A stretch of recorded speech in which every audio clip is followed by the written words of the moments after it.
बिल्लाहि मिनश्शैतानिर्रजीम बिस्मिल्लाहिर्रहमानिर्रहीम अल्हम्दुलिल्लाहि रब्बिल आलमीन वस्सलातु वस्सलामु अला सय्यिदिल अंबिया'i वल मुरसलीन व अला आलिहि तय्यबीन अत्ताहिरीन।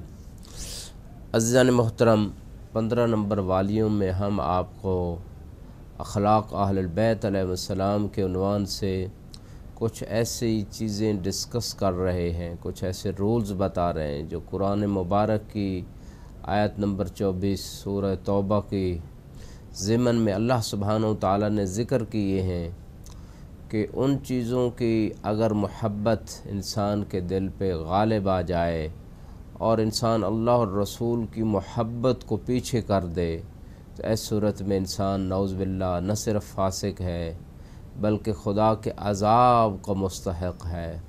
लिहाजा ऐसे तमाम मवारिद ख़ुसूसन वाजिबात और हराम करदा चीज़ों के मकामात के ऊपर इंसान जब मुकाबले की कैफियत पैदा हो जाए, एक सूरत हाल ये है कि इंसान उस काम को उन शख्सियात के लिए कि जिनसे मोहब्बत करता है अंजाम दे सकता है। शरीयत ने इजाज़त दी है, लेकिन अल्लाह की इताअत के दायरे में अल्लाह की मोहब्बत की वजह से ऐसा करे, न कि उन शख्सियत की मोहब्बत की वजह से।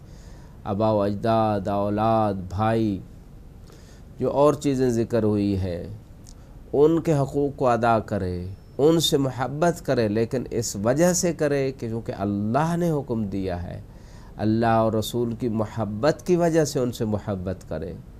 तो ऐसी सूरत हाल में इंसान जो है दुनिया आखिरत दोनों की कामयाबियों को समेट सकता है, अपने दिल को भी पाक व पाकीज़ा रख सकता है।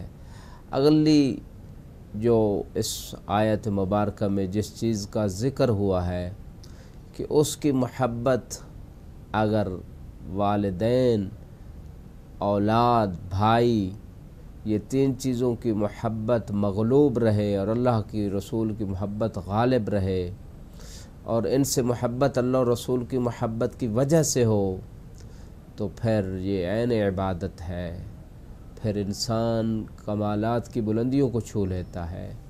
चौथी चीज़ जो इस मकाम पे ज़िक्र हुई व अज़वाजुकुम, कि अगर तुम्हारी बीवियाँ या तुम्हारे शौहर तुम्हें अल्लाह और रसूल की मोहब्बत से ज़्यादा महबूब हैं, तो फिर वो खुदा ने जो तहदीद, जो धमकी दी है कि तुम फासिक भी हो और तुम खुदा के हुक्म और अज़ाब के मुंतज़र रहो, और दूसरी तरफ अगर बीवी और शौहर की मोहब्बत अल्लाह और रसूल की मोहब्बत की वजह से है, उस उनके हुक्म के दायरे में है, तो फिर इंसान न सिर्फ मोमिन है बल्कि इंसान महबूब खुदा बन जाता है, उसकी ख़ताओं को खुदा बख्श देता है।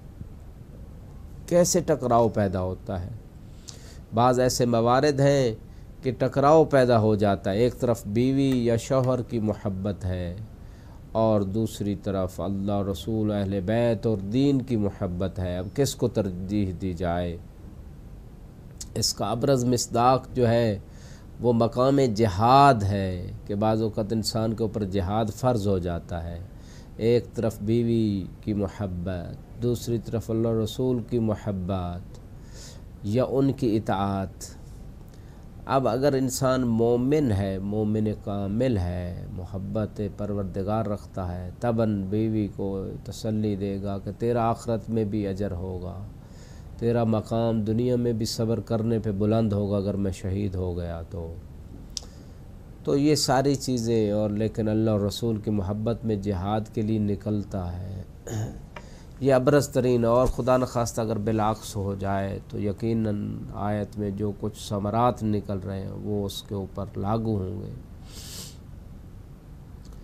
इसी तरह बहुत सारे मवारिद में इंसान जब बीवी को इख्तियार करने लगता है, उस मकाम पे अगरचे ज़ाहरी एतबार से वो उसको वाक़ई तो खुदा जानता है, लेकिन इस बात को तरजीह देना चाहिए कि ऐसी बीवी या ऐसा हस्बैंड इख्तियार किया जाए कि जो अल्लाह और रसूल की तरफ बुलाए, جو اللہ اور رسول کی اطاعت کی طرف بلائے، جو اللہ اور رسول کی محبت کی طرف بلائے۔ ایسے شخص کو اختیار نہ کیا جائے جو دنیا کی طرف لے کے جائے، جو خود دنیا پرست ہو، جو خدا پرست نہ ہو۔ اگر خدا پرست ہے تو بہت کم ہے، دنیا پرست زیادہ ہے، ہوا پرست زیادہ ہے، خواہشات نفسانی میں جکڑا ہوا ہے۔ ایسے شخص کو انتخاب نہ کیا جائے۔ اس لیے شادی سے پہلے شریعت میں، روایات میں بہت ساری ایسی چیزیں ذکر ہوئی ہیں کہ اس سے شادی کرو جس کے اخلاق اور جس کے دین سے تم راضی ہو۔ یعنی معیار جو قرار دیا گیا ہے وہ اخلاق اور دین داری ہے، مال اور ظاہری جمال یہ معیار نہیں ہے جو ہمارے معاشرے نے، ہماری سوسائٹی نے بنا رکھا ہے، جس کی وجہ سے اکثر بعد میں نا اتفاقیاں ہوتی ہیں، جھگڑے ہوتے ہیں، اختلافات ہوتے ہیں، طلاقیں ہوتی ہیں۔ بہت سارے اسباب میں سے یہ بیسک ریزنز ہیں۔ تو لہٰذا ہمیں ان باتوں پہ غور کرنا ہے، شریعت کی ان خوبصورت سنہری اصولوں کو سمجھنا ہے، اپنانا ہے۔